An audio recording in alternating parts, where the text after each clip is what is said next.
Hello, my name is Aaron Weiss, and I live in the town of Poughkeepsie. I'm a combat veteran of Iraq, and I'm also a law enforcement officer. I attended the Public Safety Committee's last meeting in regards to this resolution, but I didn't say anything because I wanted to hear what everyone else had to say.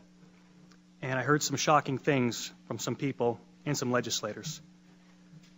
They said that it took a lot of courage to pass this SAFE Act. Apparently, my definition of courage differs from yours. You see, if it was really so courageous a bill and it took so much courage to pass it, then why was it done in the middle of the night when no one could see it or read it? That's not courage. That's a mafia-style sit-down to divvy up what's good for the bosses. Courage is taking the right and true course of action, not the politically expedient one.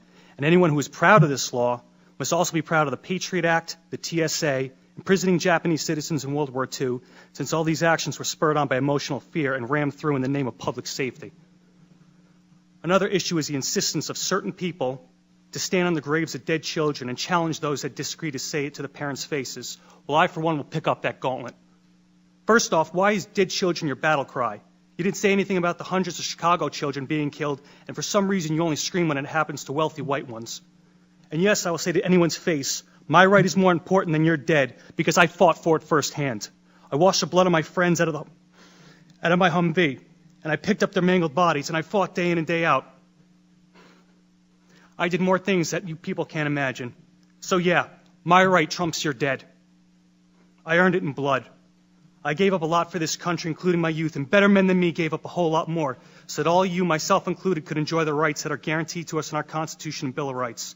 And we didn't go through all that to come back home and watch the surrender of what we fought for happen based on the demented actions of a couple madmen. So in closing, I would like to address specifically the legislators we all know who are going to vote against this resolution. I understand you will vote against this resolution based on some misguided sense of the public good. However, as a law enforcement officer, I'm curious to know about your true resolve.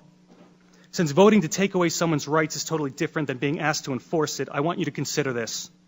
If you support the SAFE Act so wholeheartedly, are you willing to stand with law enforcement members and lead from the front to enforcement? And what I mean by that is if a constituent of yours feels so alienated by this law and the manner in which it was passed that they refuse to comply with it, are you willing to stack up on their front door and go in first?